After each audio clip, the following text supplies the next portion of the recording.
I ain't gonna lie. I used to watch his videos. Like, I'd be like fasting, or I'd just be hungry, and I'll watch him just cook. It's him and I think it's Cooking with Babish or something like that. I just watched him cook. I'd be starving just looking at good food. It's when SpongeBob forgot the Krabby Patty formula. I know you remember that. Ever since then, I've wanted to try a Krabby Patty. So what if there was a way to do it? That is why today we're going to make and taste the top 12 most popular foods from various cartoons ranging from SpongeBob, One Piece, The Simpsons, and many others, of which will fight to win the title of the best cartoon food ever. These are all foods voted on by you. The top 4 vote getters are gonna receive a first round bye, while the other 8 duke it out in round 1, starting with our first matchup. Number 9, bacon and eggs from Howl's Moving Castle. The competitor, number 8, the bet it all on black garlic burger from Bob's Burgers. For the record, Drive My Car was in second place. You know, I know a lot of people were asking for it, but you can buy black garlic, or you can make it. It's actually not that hard. Just don't try stealing it from Fig Jam. Now, most of the videos online use the Bob's Burger cookbook as fact, but we did our detective work, and guess what? Everyone was wrong. The version Bob makes on the show is totally different from the book. On the show, Bob makes an onion parm red wine vinegar sauce that we presume is pureed, because the bottom bun gets shredded romaine, diced tomatoes, and a drizzle of the sauce. There's no onions in sight at all. Now spread on the black garlic, the only ingredient actually mentioned on your cooked burger patty. Add it to your bottom bun and crown with a mayo brushed top bun. The only thing that I would hope that we would achieve is some sort of a reaction that might have us going, this is an Oh my god, I gotta refresh.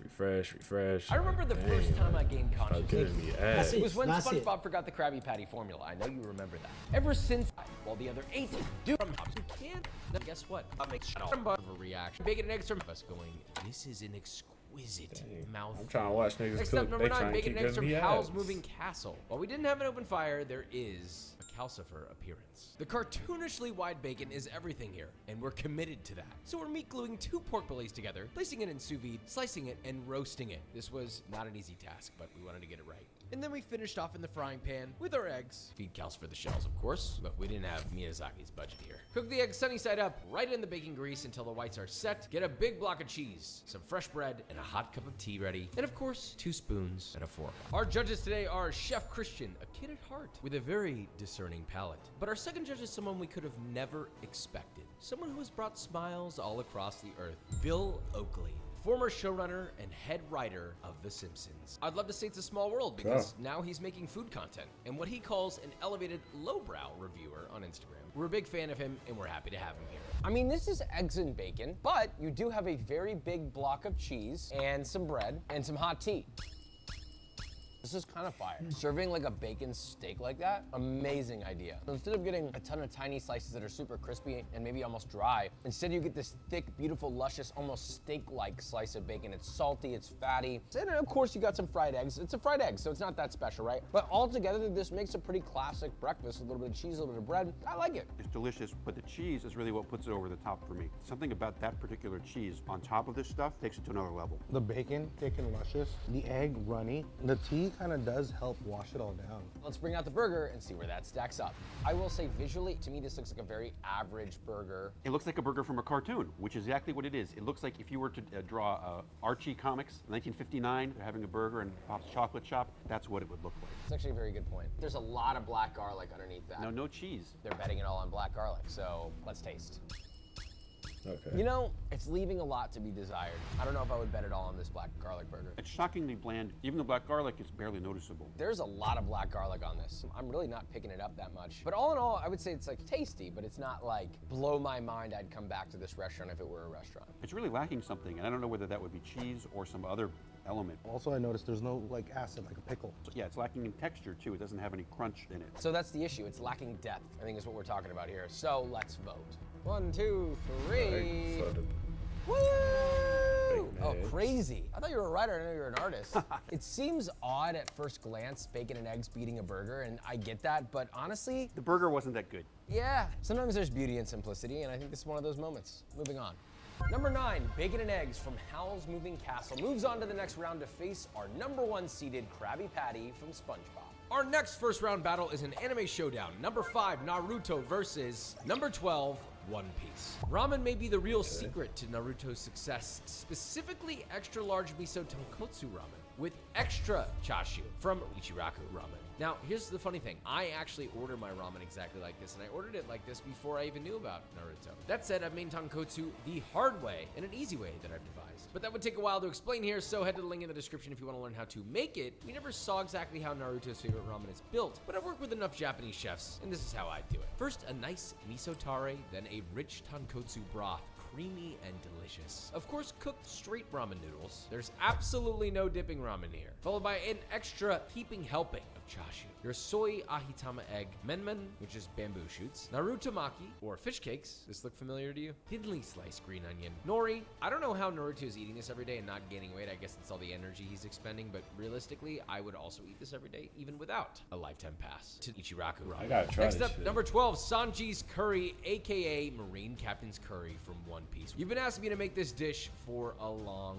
time. It starts with freshly ground garam masala, then we go on to seasoning and marinating our beefs with aromatics and yogurt. Next, we finely dice onions, cooked until beautifully brown and caramelized. Then we blanch tomatoes so that we can peel their skin off. Now, to the lard flour base of a curry roux, we then add curry powder and garam masala, mix until lightly brown and fragrant. Then to a pot of boiling carrots and potatoes, we add the curry roux, beef stock, the tomatoes, and of course, those beautiful browned onions. Give it a mix, and finally, we add our marinated meat and cook. Bring it to a boil, simmer, reduce. Finish that off with some nice sweetness from a freshly grated apple. Serve it up on a beautiful marine plate, and let's just hope you don't get thrown overboard. I'm scared, I'm gonna be honest. I don't wanna let you guys down on this. Naruto versus One Piece. Which show is better? That's not what we're answering today, actually. But we are gonna find out.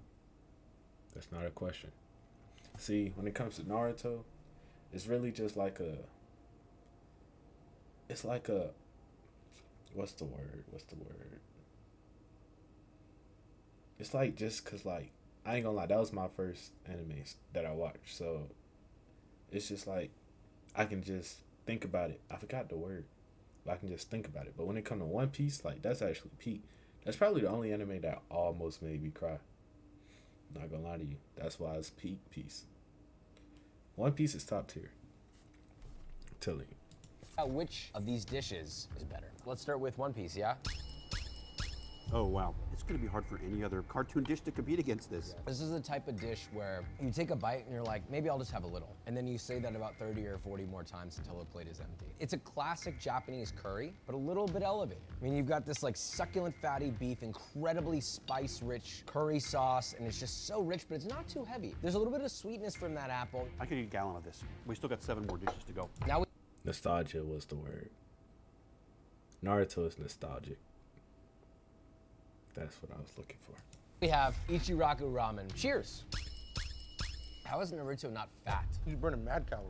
This is what I imagine Naruto feels when he's at the bar, just housing it, asking for more. I've always found that the more amount of noodles that I can get in my mouth, the better. This is ridiculous. It's unctuous, it's creamy. It's almost like every flavor you want in one bowl. There's nothing missing, but I don't know that I would say that that's not true about the curry either. These are both excellent dishes, and it really comes down to what you Wait, they ate the personally curry? like. The curry makes me crazy. This is great, but it doesn't make me crazy.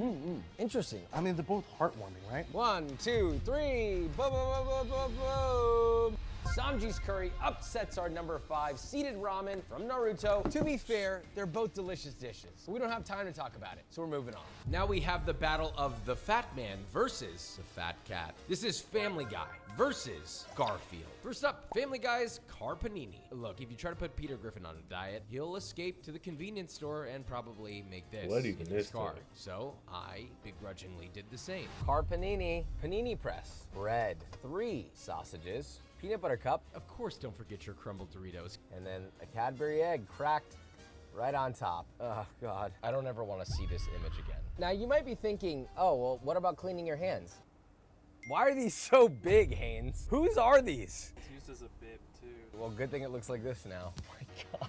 There is quite literally nothing good about how this sandwich is made. After we pressed They it, the truly- filling barely stayed in the sandwich. And, well, let's be real, it doesn't look good either. It Next up, lasagna from Garfield. Wow. There's no definitive recipe out there, but we did lean into a comic strip where the owner, John, actually makes the lasagna. And hearing Garfield say in his first movie, I like it for the cheese, and the meat and the sauce. Are those not all the basic things that make up a lasagna? So first, a layer of bolognese, a layer of freshly cooked lasagna sheets, more bolognese, ricotta, and another layer of lasagna sheets. Repeat this a few more times to top with a heavy dose of mozzarella and I ain't gonna lie. really deep, rich golden When it brown. comes to lasagna, Now you we can't can get the enjoy one that's nature's already most made. perfect food, But according that to sounds good. Garfield. You gotta really make Garfield kind of popped off on that. Lasagna? This is f***ing insane. Thank God we have Garfield's lasagna. But you know, this could be good, hypothetically. Never say never. Let's start with the best dish here. This looks like a cross-section that I saw possibly in my nightmares. It's grotesque, intentionally. I mean, it can't be that bad, right? I mean, look at Peter. He's okay.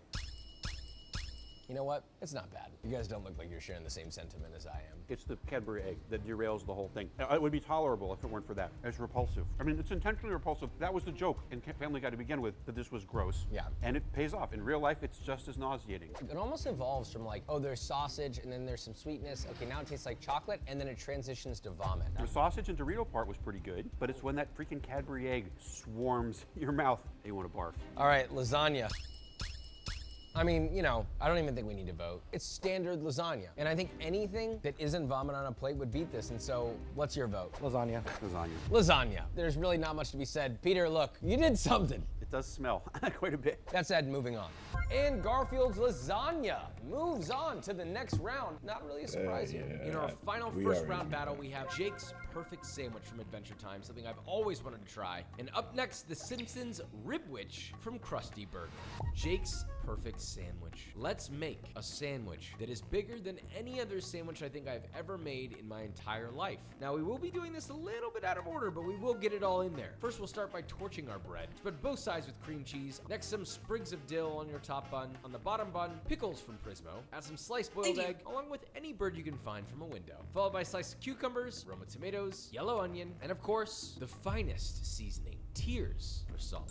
At least that's what Jake would do. Finally, our steak. Next up, bacon. And lastly, you didn't think we'd leave out the soul of a lobster, did you? And honestly, I thought this was gonna look bad, but it's amazing. Thankfully, Magic Man didn't show up before our tasting because I wanna put this in my mouth. Now to number 10, the Simpsons Ribwich from Krusty Burger. You want this before the meat supply goes extinct. And speaking of meat, we used a mixture of Can't ground have to pork, say ground that beef, like and that. ground bacon because the actual meat is unnamed and may have more legs than a pig. Now, I'll let you decide if we added that. We mixed the seasoned meat and shaped it into a rib-like patty, which we then cooked and lacquered in a nice barbecue sauce placed on a butter-toasted bun. And this probably looks nothing like the imposter at Universal Studios. So prepare for pupil dilation. Dude, this is absurd. I think if Jake the dog was real and he saw this right now, I think he'd be proud of us. I'm stunned at how much this really looks like it came from Adventure Time. It's like somebody shined a magic ray into the TV and brought that drawing to life. It just has visual elements of that show all over it. And then we have a very special, albeit much smaller, from The Simpsons, the Ribwich, which I love that this has the seal that said, it's not just good, it's good enough. It does look hilariously more appetizing just because it's simple, right? You've got like the caramelized meat and a bun. As someone who worked on The Simpsons for many years, I always thought that Krusty Burger was most closely aligned with Burger King. This looks to me like it's Burger King's version of McRib, so therefore I pronounce it faithful to the show. Because Wow. it's small and kind of sad looking. It's not about size, it's about taste. So, let's taste. There's a steak on here too, right? Honestly, it's pretty good. What are y'all's Yeah. first thoughts? It's a lot. I don't even know if I got everything in that one bite. I think it's pretty good. Like, my main problem is that it's just so huge, you can't get it into your mouth. I look kind of good. like it. The bar of practicality is in hell, but it tastes great. You got some fresh cucumber, you have some pickles. This is a gnarly club sandwich. It's got poultry, bacon. I do like the two kinds of cucumbers, a pickle and a fresh. Okay, not bad. Now pitting it up against the Ribwich. How do It's you feel probably about it? It's a masterful job of approximating the level of quality that you'd find at Krusty Burger. I kind of like that it was simple. In a weird way, I feel like if George Motes was here, he would eat this and be like, this is perfect. Texturally, it's not dry. It's definitely meaty. And the barbecue sauce on there is like a pretty, run-of-the-mill barbecue sauce, but everything pulled together into one sandwich. If it's there, I'm eating it. Yeah, 3 and a 2 and a 1. I almost voted for the Ribwich, but what put me over the edge was what would I go back and eat again and again? And honestly, the Adventure Time sandwich is good. It's just too damn big. You would go back and eat it again and again, and it would still be there. That's how much sandwich is in there. So, moving on. Number 7, Jake's Perfect Sandwich beats The Simpsons Ribwich to move on to the quarterfinals. On to our first quarterfinal matchup, Bacon and Eggs from Howl's Moving Castle moves on to face our number 1 seeded Krabby Patty. Krabby from SpongeBob. Patty. This could possibly be one of the most exciting things patties we could be making today. For me personally, I watch reruns of SpongeBob, and I have always wanted to try the Krabby Patty. The funny thing is, SpongeBob makes it differently almost every single time. Nickelodeon shows 23 ways, and the wiki has over 70. So get your King Neptune's Poseidon Powder seasoned patty cooking. We flip it with our trusty spatula. We top it with 2 pickles with ketchup smiley faces tucked under a slice of cheese. Aw. Then another pickle, because I saw an image that had a pickle here too, so why not? Top with sliced red onion, tomato, 1 nice leaf of lettuce, and on the other side of our bun, mustard and more ketchup. And the real secret ingredient, the one that nobody ever knew was there, love. I should also add that you can't forget to read it a bedtime story, which we did do off camera. And one thing's for sure, when we eat this, we did not forget the pickles, okay? It's there, let's eat. We've made it to the quarterfinals. We have Howl's Moving Castle versus the Krabby Patty. This might be the most iconic food on the whole list. Now, I always thought, even though Mr. Krabs runs the restaurant, that this was gonna have crab in it. Here's the theory. Mr. Crab is the only crab in the whole show. So is it made out of his family? Yes. I mean, off the bat, this is a better burger. This is a really tough call, man. This is a good burger, but this is an excellent breakfast. True. This is generally a balanced burger. Properly seasoned, the cheese is proper. It's got pickles, lettuce, tomato. That burger This is do the look most good, I'm standard not gonna lie to you. ingredients for a burger. I was extremely happy with my burger. Yeah, it's super good. But it's competing against an excellent breakfast. I've had a lot of burgers that are like this, but I haven't really had a breakfast that's like this. This is the toughest call so far. What would I have again and again? And I think I know my answer. With a 3, and a 2, and a 1. Bing, bing, bing, bing. Yes, SpongeBob, thank God. This was the toughest call of this entire thing. I could have Sponge that me, boy. burger twice a day for 50 years. Also, nutritionally, the burger's probably better for you. Honestly, I picked breakfast because I've had bacon and eggs, I've had bread, I've had cheese, and I have tea. But just the setup of all of that, I thought that beat the burger. Have this for breakfast, have that for lunch, and have the Family Guy panini for dinner. And then for dessert, the toilet. Moving on. So the Krabby Patty moves into the semifinals. Now we have the number 12 seeded Sanji's Curry facing regular show's Ultimatum Sandwich. I'm gonna be honest, this is a monstrosity. When I first saw this, What I the thought, fuck? wow, there's no way that's possible. Supposedly it's only made once every 100 years, so thank God, after we make this, we won't have to see it again. We'll start by deep frying look 2 like burger that. patties and making them into cheeseburgers. Believe it or not, those will then become our buns. Take a separate cooked cheeseburger and wrap with ground beef. Delectable. And sear on all sides until cooked through. Horrific. Now place your cheeseburger stuffed burger on the bottom cheeseburger bun and add your Himalayan ketchup, which is Heinz spiced with Himalayan aromatics, which hopefully Pops would approve of. Now crown it with your other deep fried burger, and I guess that's it. I would allow Benson to eat this before I got to it, if I'm being honest. I don't think that there's anybody that really actually wants this. Is there a f***ing burger in that thing? There's a burger inside this burger. I worked on a regular show. Really? How did that work? What was that like? It was fun. It was J.G. Quintel had a short, and they were like, "You help him come up with all the necessary stuff to convince the executives that this can be a series." And we did. We came up with the first 4 episodes and like a sort of little Bible for the show and stuff. It was really fun. That's amazing. Sanji's Curry versus the Ultimatum. There are parts of my brain that say this is good, and there are other parts of my brain that say I don't like that. It's actually very similar to the Adventure Time sandwich, and that's kind of crazy and too big. The elements are all good. There's a starchiness to it I can't quite explain. It's the other burger that's inside the meat. Yeah, like steamed it, spun. It's a tidal wave of burger flavors all kind of mushed up together. If you just This dip is your like spoon in that and taste disgusting. it and tell me I'm what you not like. gonna lie to you. I mean, look, let's just call it a day. It's Sanji's Curry. It's not a fair competition. This could possibly be a part of your fault. Theoretically, yes, I wasn't involved with this particular burger, but I think this is actually pretty good. I don't disagree. Almost any food of any kind would have a hard time competing against this. I will say, ultimately, end of the day, the Ultimatum, not bad. A little weird, a little too much. It's really just a cheesy, ketchupy burger. It's like a triple reverse Juicy Lucy. Yeah, so we're gonna triple reverse ourselves to the restroom, and we'll see you in just a moment. And Sanji's Curry continues its Cinderella run to face the number 1 seeded Krabby Patty in the semis. On to the next, number 3, Ratatouille versus number 6, Garfield's Lasagna. Lasagna. Ratatouille. Possibly one of my most favorite movies of all time. I ain't gonna lie, Who these would've brackets guessed, is- right? Funny thing is, well thought out. 3-star Michelin chef Thomas Keller, one of the greats, actually consulted on the film and provided the Ratatouille recipe that finally broke Anton Ego. It starts by spreading a pepper tomato sauce in the bottom of a skillet, then starting at the edge of a pan, lay down your very thinly sliced vegetables, zucchini, yellow squash, Japanese eggplant, and a fresh, vine-ripened tomato. Repeat until the pan is filled, or just do what the rat says. Sprinkle a mixture of garlic, oil, thyme leaves, and salt and pepper over the vegetables. Top with parchment paper and bake. Remove and then perfectly align in a cylinder mold onto a plate. This is a very old school way of plating, guys. Drizzle a little pepper tomato vinaigrette around the plate, top with 1 strand of a chive, and probably don't tell anybody that a rat made this. It is the cat versus the rat. You're gonna say no to this guy?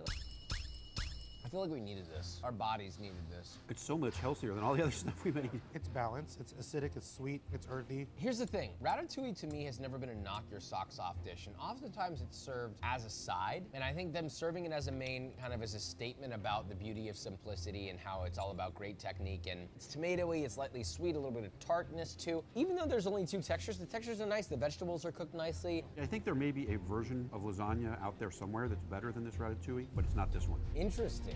1, 2, 3.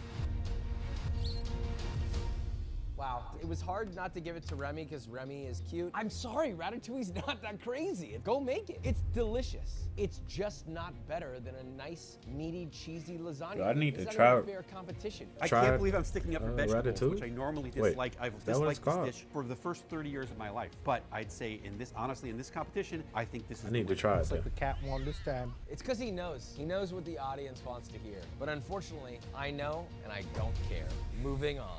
So the lasagna moves on to claim our 3rd semifinals. I ain't gonna lie, I On to feel our like last Food Wars quarterfinal gonna take matchup to this. see who takes the final spot in the semis. Number 7, Jake's Perfect Sandwich versus number 2, Gotcha Roast Pork from Food Wars. This comes from Food Wars, a manga turned anime that's maybe the greatest cooking competition show I've ever seen. It's also incredibly inappropriate, so if you are under the age of 18, maybe you should not be watching this show. Anyway, this dish saved the main character's family's restaurant, but can it win our competition? We start by steaming chopped white potatoes until soft. Emily brunoise, onion, and king oyster mushrooms, saute them in butter. We'll then mix them with the mashed potatoes. This is an interesting direction. We shape the potatoes with plastic wrap like a compound butter, put it in the fridge to get nice and solid. Then we lay our thick cut bacon nice and neatly. Bring back our mashed potato, wrap the bacon all the way around, then wrap it all up in plastic wrap to keep together, tighten it up. Now you're gonna have to freeze it a little while. Now tie it with twine, tuck rosemary underneath the string, then into the oven goes the quote-unquote roast. Now, the sauce. Red wine into a saucepan followed by sweet sake and soy sauce. Reduce that down till syrupy and mount with a lot of butter. Now remove your roast when the bacon is crispy, pour your sauce over it, top with a few pieces of watercress,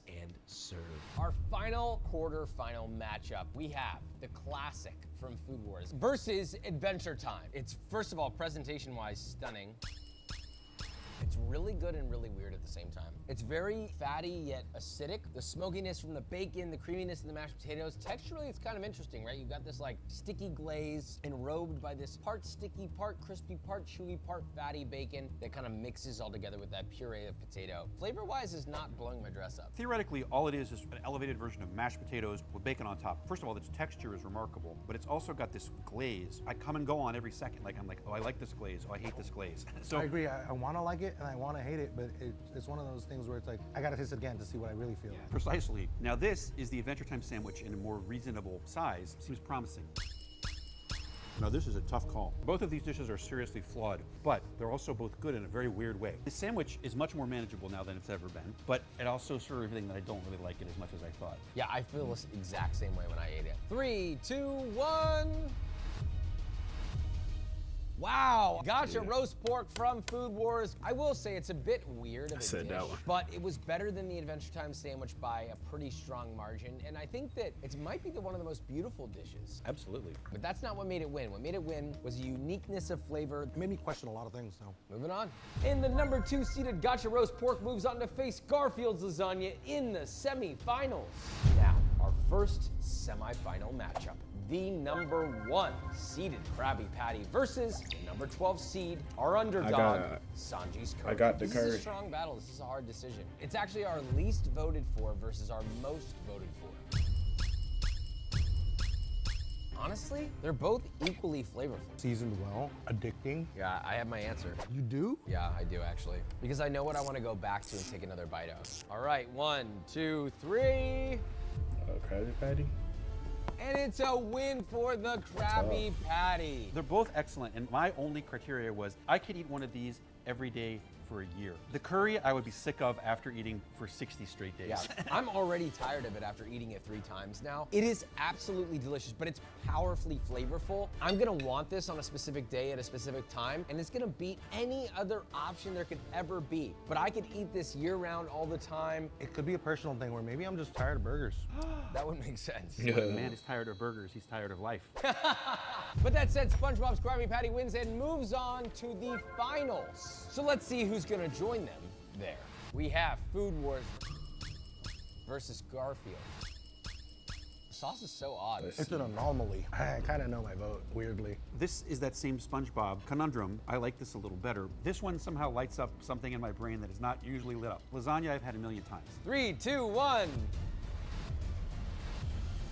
Hey. Gotcha! It's the most unique. I mean, the lasagna is kind of just a mid lasagna. But the gotcha roast pork, it's tasty and unusual, but it's good. It's like Who's porky winning, and Food Wars smoky, and the or potato has a SpongeBob? nice texture. It's got crispy, chewy, fatty, and the bitterness that's in the sauce from reducing all that wine works because of the richness of it. Bitter is an underrated flavor profile. Yeah. And it shines a lot more than I thought it should, but it's also shining. Food Wars wins this one. They move on to the finals. Now they duke it out, and we find our winner. The number 1 seeded Krabby Patty versus the number 2 seeded Gotcha Roast Pork. It's a heavyweight versus heavyweight showdown for the crown of which cartoon has the best food. Things are changing for this vote. We're not just gonna eat it and pick one. We're gonna eat, give it a score out of 10, eat the next and give that a score out of 10, and then whichever one adds up to be the highest score out of 10 amongst the 3 of us will be our winner. You guys don't seem that excited. This is the 4th or 5th time we've had each one of these. We're tired. What tastes good while you're tired counts. Yeah, that's true. You're kind of like at your most critical. Like, I don't even want food, but which food would I want more? First, we're gonna vote for the Gotcha Roast Pork. Bing bong, bing bong. Wow, a high rating. We're gonna have to see resounding 8s on this or more. So let's vote for the Krabby Patty. 3, 2, 1. 25.3 for the Krabby Patty. It Krabby takes Patty the won. title, it takes the win. If it's good enough for King Neptune, it is good enough for us. This feels satisfying to my childhood and possibly childhoods around the world. Flavor-wise, this one pound for pound kept making me want to come back for another bite. Out of everything we've tasted, the Krabby Patty made a statement. There's a reason why the Krabby Patty and similar burgers have been so successful all over the world for over 100 years. It's because they're timeless and you don't get sick of them. These other dishes are remarkably delicious, but they have a bit of a shelf life. Not to say that they're not delicious, but my taste buds get a little tired of that after 4 or 5 dishes of it, whereas my taste buds continue to be delighted by a cheeseburger far past that point. It always Understand. delivers. And that being said, we hope that you felt that we delivered. And if you That's didn't, good, please yeah. don't say. It's a cheeseburger. It's supposed to. I'm not gonna lie to you. It's a burger. You never can go wrong with a burger.